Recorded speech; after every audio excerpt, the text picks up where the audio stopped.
Добар ден! Летото секогаш асоциира на безгрижност и во тој дух го започнуваме новото издание на Автомагазин, каде на самиот почеток ќе ве однесеме на езерото Комо, каде се одржа годинешниот конкурсо дел елеганца Вила ди Есте, каде што се прославува не само естетиката, туку елеганцијата на живеењето и се разбира имагинацијата на иднината. Исто така ќе одвоиме простор за еден од најскапите автомобили на светот, кој е направен само во еден примерок. Ни доаѓа од погоните на Rolls-Royce и чини 10 милиони евра, а денеска на тест го имавме и Golf 7 во својот рестайлинг со 1,6 литрен TDI мотор. Нема да ви ги откриеме другите содржини кои ги подготвивме во Автомагазин, затоа останете со нас во следните 30 минути.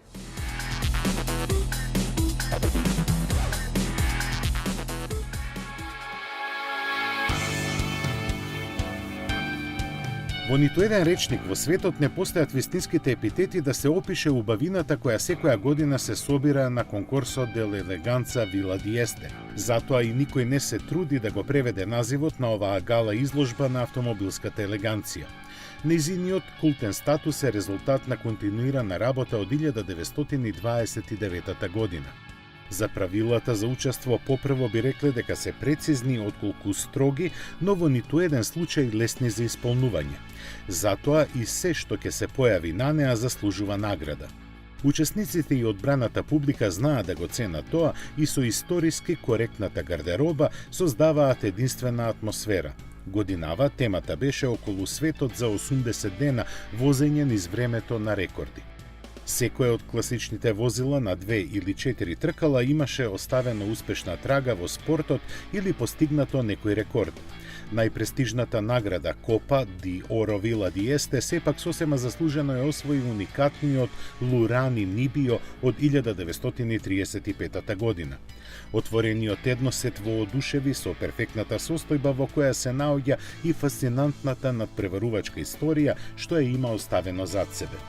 Жирито беше восхитено и од специфичниот италијански дизајн на прототипот Алфа Ромео Джулиета СС од 1957 година, која беше прогласена за најдобар автомобил на шоуто.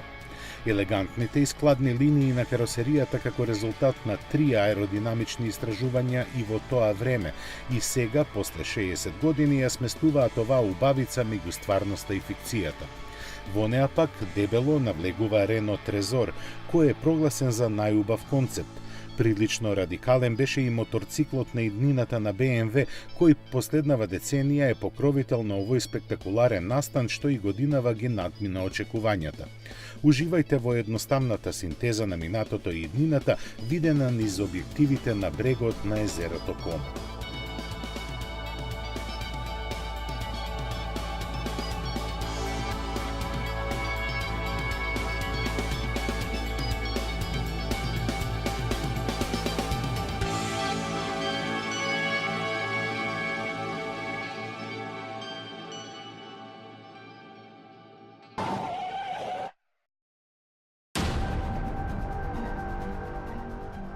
Rolls-Royce е марка која ниту ги поставува, ниту ги почитува границите, а некои граници едноставно мора да се преминат. Не ни треба Гинис за да заклучиме дека нивниот најнов модел е најскапиот нов автомобил на светот, бидејќи чини неверојатни 10 милиона фунти. Наречен е Sweptail и направен е само еден примерок од него, втор нема да има.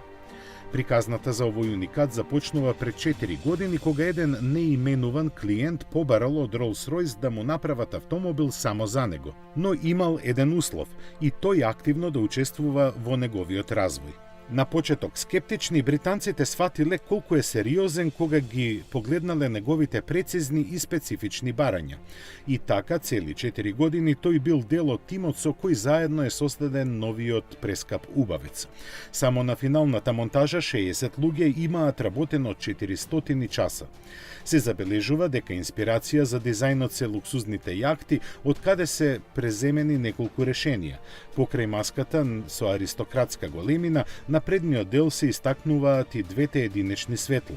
Задниот дел има уникатен изглед кој му дава силуета со необични и масивни пропорции. Големиот и заоблен панорамски покрив создава идеален амбиент во кој доаѓа до израз минималистичкиот интериер со детали инспирирани од историјата на марката. Најфината кожа, одбраното дрво и останатите благородни материјали се подразбираат. Доведен до совршенство, овој голем двосет е персонализиран до последниот детал. Како илустрација ќе го наведеме специјалниот ладилник во централната конзола со шиша шампањско од годината на раѓањето на неговиот сопственик и две кристални чаши. Посебен механизам со притисок на копче го поставува шишето под вистински агол за да може полесно да се дофати со раката. Во внатрешноста има и неколку скриени прегради за актовка, лаптоп и други рачен багаж. Дури и регистарските таблички, чии бројки се направени од полиран алуминиум, се интегрирани со каросеријата. Ако тоа воопшто е битно, за механичката основа се земени алуминиумската архитектура и 6,75 литарскиот V12 мотор од Phantom Coupe.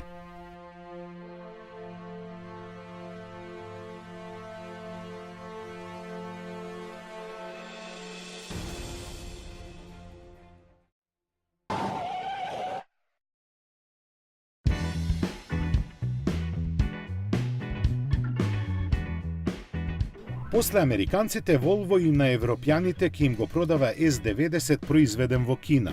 Првите примероци на овој модел веќе тргнаа наваму и тоа натоварени на воз. На долгиот пат од Кина до стариот континент на почеток ќе биде испраќена по една композиција неделно. Секоја ќе транспортира по 120 автомобили кои во текот на патувањето ќе се наоѓаат во специјални контейнери. Примарна причина за одлуката на Volvo да се користи железнички превоз од Кина до тука е пократкото потребно време. Според нив, транспортот на автомобилите со брод трае 3 пати повеќе. Швеѓаните наведуваат дека на овој начин значително ќе придонесат и за намалување на глобалните емисии на јагленород диоксид. Volvo постепено ќе го сели производството на својата најголема лимузина во Кина, така што наскоро и на швеѓаните ќе им бидат испорачувани кинески автомобили. Од почетокот на годинава до сега Volvo во Европа има продадени околу 7000 примероци од S90.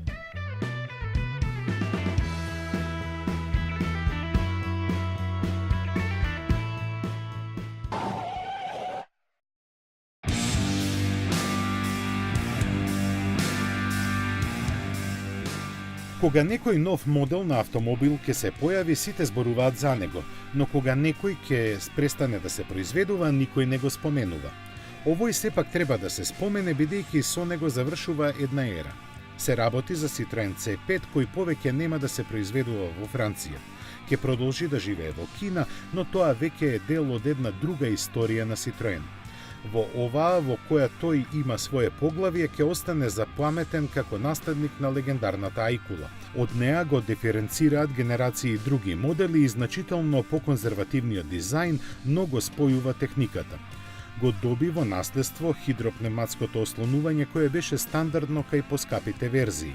Основните беа опремени со челични пружини, но со двојни попречни рамења напред и назад, кои му обезбедуваа неспоредливо поголем комфор отколку конкуренцијата. Располагаше и со други предности кои купувачите не му ги признаа. Тие му замеруваа за германскиот стил, иако рака на срце, во тоа немаше ништо лошо. Сепак не помина добро на пазарот. За 9 години колку што живееше во Европа, C5 беше произведен во само 430.000 примероци. Лани едва стигна до 9.500 и во двете верзии, лимузинската и караванот. Во Кина се појави во 2010-та, од кога ќе продолжи да живее додека за Европа не му е одреден наследник. Одвојувањето на DS како засебна марка го остави неговото место во гамата на Citroen непотполнето. Со тоа, тој всушност ќе влезе во историјата како последен голем модел на марката со двоен шеврон.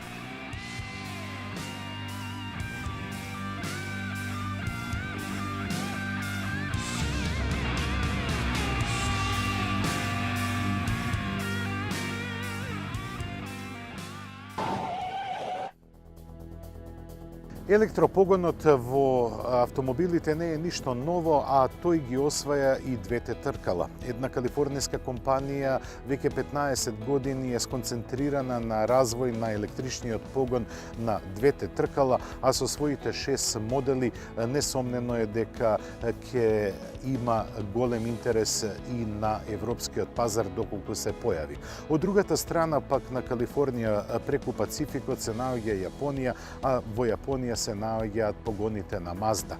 Овој јапонски производител упорно се држи до технологијата на ванкел моторите и најавува ново усовршување на овие мотори и се разбира нова генерација на купеа.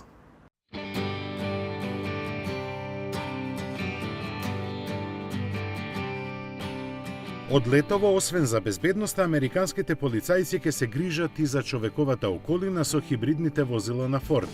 Основата е моделот Fusion, за оваа намена официјално наречен Police Responder Hybrid.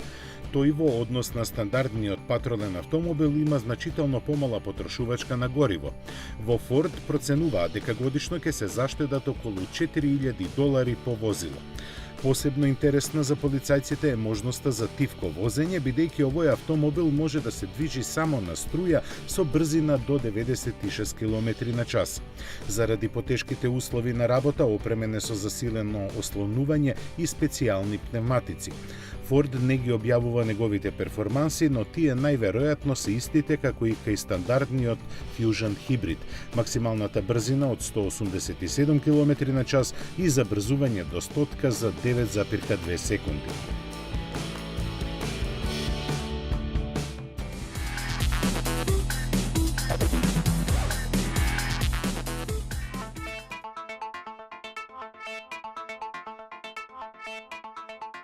Електриката и моторциклите не се согласуваат најдобро.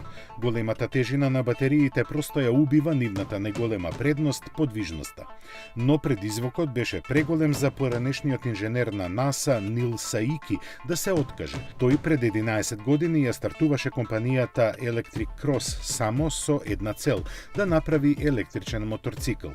Му требаше доста време првиот колку толку употреблив продукт да го лансира, а 2010-та е забележана како датум на раѓањето на моделот Zero S. Но мразот беше пробиен и после тоа се изгледаше полесно. Развојот течеше незапирливо, гамата се ширеше и карактеристиките на електричните моторцикли подобруваа. 2013-та ќе остане забележана како уште еден преломен момент кога понудата електрични моторцикли беше комплетно редизајнирана и опремена со нови компоненти, понапреден електромотор и отстранливи батерии со поголем капацитет. Тогаш беше поставена и техничката основа на денешната гама на компанијата од Санта Круз, Калифорнија, во меѓувреме преименувана во Zero Motorcycles. Денес тие нудат 3 основни сериски електрични моторцикли опремени со мотор и батерии од собствен развој. Моделот S како основоположник е носител на технолошкиот прогрес. На располагање е во две изведби со 34 и 60 конски сили и 3 пакувања батерии, од кои најголемото му овозможува максимална автономија до 163 км на автопат. За степенот на усовршеност на механиката најдобро кажува фактот дека заради регенерацијата на енергијата оваа бројка во град е двојно поголема. Нема менувач ниту спојка, а максималниот вртежен момент од здрави 110 Нм е на располагање од 0 вртежи во минута. Моторциклот е опремен со 3 режими на работа. Покрај вообичаените за електричните возила, спорт и економи, уште и со кастом режим кој е прилагодлив на моменталните потреби за експлоатација. Сепак, колку да звучи ова оптимално за употреба, реалниот проблем се јавува во поглед на полнењето на батериите. Производителот наведува многу бројки за тоа во зависност од напонот на струјата, пакувањето, батерии и специјалните полначи кои овие моторцикли може да ги користат, но во секој случај зборуваме за часови. Од другите чисто моторциклистички параметри треба да се споменат алуминиумската рамка, прилагодливата шауа вилјушка и сопирачкиот ABS систем, плюс на се има и убав дизајн. Моделот SR е негова перформансна верзија која се разликува по другата електроника што возможува поголема работна температура на електромоторот, а со тоа и повеќе сила и побрз одговор. Располага со 70 конски сили кои го забрзуваат до 100 км на час за здиво од земачки 3,3 секунди. Максималната брзина не е таква и изнесува 164 км на час, но токму заради тоа батериите имаат 5 годишна неограничена гаранција. Моделите DS и DSR се полутеренски изведби на претходно споменатите и од нив се разликуваат по другото ослонување и пневматици и прилагодениот изглед. Zero FX пак е ендуро изведба со друга конструкција, мотор со 27 и 46 конски сили и заради зачувување на подвижноста драстично помал пакет батерии. На располагање е во верзии со автономија од 66 и 132 км. Овој модел до 100 км на час забрзува за 4 секунди, а постигнува максимални 137 км на час. FXS е неговата супермотор изведба со скоро идентични перформанси и малку поголема автономија. Zero Motorcycle го инуди своите модели и во специјални полициски и воени изведби со соодветна наменска опрема. На крај треба да споменеме и дека цената на овие интересни електрични моторцикли нималку не е интересна. Се движи меѓу 8.500 и 18.700 долари.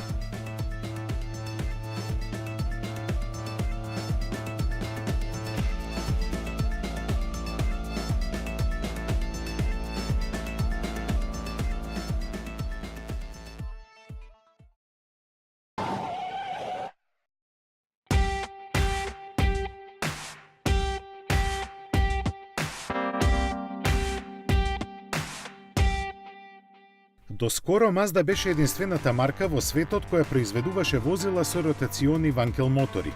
Сега нив никој не ги произведува, но по се изгледа тоа наскоро ќе се смени бидејќи јапонците со години го најавуваат нивното реинкарнирање. Првиот свој автомобил со ротационен мотор Mazda го представи точно пред 50 години. Тоа беше елегантниот двосет Cosmo Sport 110S, кој беше произведен во само 1176 примероци. Сите беа склопувани рачно по еден дневно. Влезе во историјата како прв од низата модели на Mazda со ваков мотор, но и како иницијатор на трансформацијата на марката. Ги постави насоките по кои Mazda од производител на комерцијални возила и мали автомобили прерасна во возбидлив и единствен бренд. Неговиот спортски дух е пренесен во генерација автомобили наменети за оние што уживаат во возењето. Покрај неспорната убавина, токму уникатната технологија направи Cosmo Sport да биде идеален за таков монументален пресврт. Mazda не беше првата марка која серијски произведуваше возила со ротационен мотор, но остана и единствената. На почетокот на 60-тите години целата индустрија гледаше перспективно во пронајдокот на германскиот инженер Феликс Ванкел. Лиценци за него набавија сите големи производители од Алфа Ромео до Rolls-Royce. Повеќето направија прототипи за тестирање, но само ретки од нив пуштија по некој модел на пазарот. Со овој мотор се експериментираше и кај моторциклите и во авиоиндустријата, но без успех. Недостатоците што ги имаше ги обесхрабрија сите други осем Mazda која остана упорна. Јапонците направија скоро 2 милиона примероци од ванкел моторот кој во минатото се покажа доволно моќен да опстане, но недоволно издржлив и економичен за да држи чекор со времето. Последен модел во кој се градуваше беше RX-8, чие производство запре во 2012 година. Цело време од тогаш јапонците упорно повторуваат дека се немаат откажано од ванкел технологијата. Потврдено и дека тимот 50 на инженери посветено работи на нејзиното усовршување, но без временски рок за завршеток. Ке се развива толку долго колку ќе биде потребно за моторите да бидат она што купувачите го очекуваат, без никакви компромиси околу перформансите, ефикасноста или трајноста. Од тоа колку време ќе им треба зависи судбината на ова веќе помалку подзаборавено парче техника. Сепак постојат реални шанси за скорешно враќање на оваа технологија на голема врата. Mazda би можела наскоро да започне со производство на нова генерација вакви агрегати. Како прв модел во кој би се вградувале се наведува производствената верзија на атрактивниот концепт RX Vision.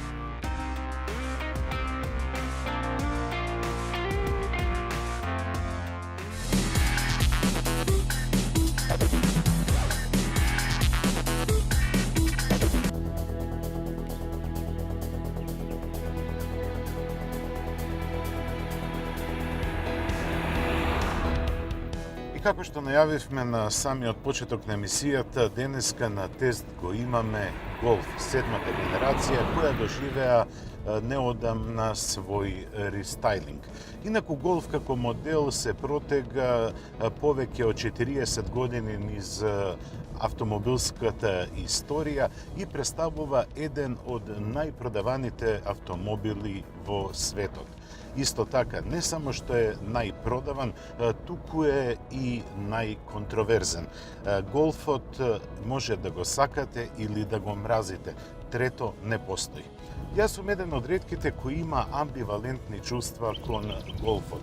Од една страна, јас сум длабоко и емотивно поврзан со голфот, особено со мојата младост, бидејќи го користев на татко ми голфот Кец, потоа имав Голф 2, а во нашето семејство се најде и Голф од 5-та генерација, кој служеше во семејството, односно во интересот на татко ми повеќе од 5 години.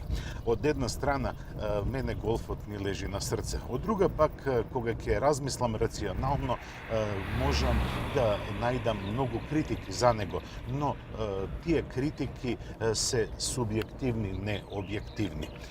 Да се биде еден од најпродаваните автомобили во светот не е лесно, а се знае дека оној кој е на врвот многу сакаат да го симнат и да му го заземат местото.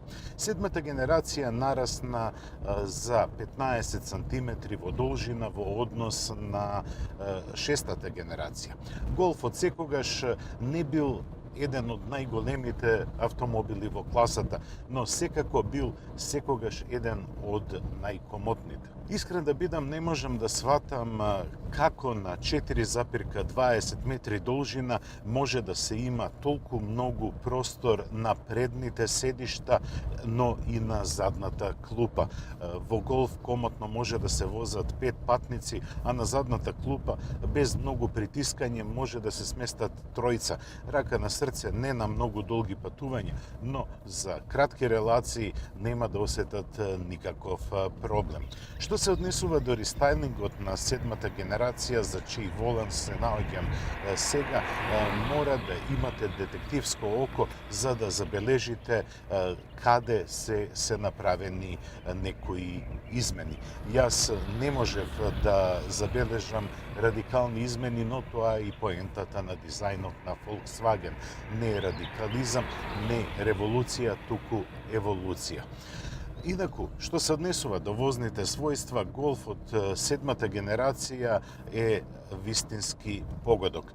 Тој има мултилинк потпирање, прв Голф е кој е базиран на мултинаменската основа, односно платформа на концернот наречена MQB. Од секогаш Голф имал добри возни својства. Тој има прецизно управување, но и комотно ослонување. Тестираниот модел е задвижуван од 1,6 TDI мотор кој има 115 конски сили. Тој е во спрега со 5-степен мануелен менувач и оваа комбинација е скроена да биде економична, а не перформансна, односно експлозивна. Се чувствува долгите забрзувања, се чувствува едно латентно чувство на забрзување кое може да се спореди со оние поспори автомобили. Перформансите не му се битна, односно силна страна, но затоа Голф со оваа конотација е извонредно економично возило. На нашиот тест ние забележавме просечна потрошувачка од 5,2 литри, која е за секоја пофалба. И сега доаѓаме до уште една контроверзија што се однесува до Голфот, тоа е секогаш неговата цена. Велат дека не е убаво она што е убаво, туку она што им се допаѓа на луѓето. Исто така популарноста влегува со голем дел во цената на секој производ, а голф е извонредно популарен производ. Сепак, тестираниот модел е опремен со 1,6 литрен мотор TDI од 115 коњски сили. Исто така е опремен со просечен менувач со 5 степени на пренос. Неговите возни својства не се најдобри во класата, а исто така и неговата должина не е најголема во класата. Но, сепак, голф е голф. Се разбира дека оваа цена која спомнав не е фиксна и можете да преговарате за неа, а мислам дека може да дојде и испод 20.000 евра. За оваа цена може да се купи и некој друг автомобил од друга марка од концернот со слични атрибути, но многу поголеми димензии. Но сепак, голф е автомобил кој влева извонредна сигурност не само што се однесува до квалитетот и долготрајноста, туку влева сигурност и во пазарот на половни возила, бидејќи неговата цена секогаш била повисока од останатите конкуренти, па затоа и неговата популарност на пазарот за половни возила е висока. И на крај што да се каже. Volkswagen Golf во својата 7 генерација има претрпено со рестайлингот блага еволуција. Додадени се некои елементи кои ги налага пазарот, како што се дневните LED светла, се разбира подобрена е ергономијата. Но голф секогаш ќе биде голф. Голф секогаш ќе биде на врвот на својата класа. Треба да се случи, кој знае што, тоа да се смени. А до тоа не се смени, сите ќе се поклонуваме на кралот на C сегмент.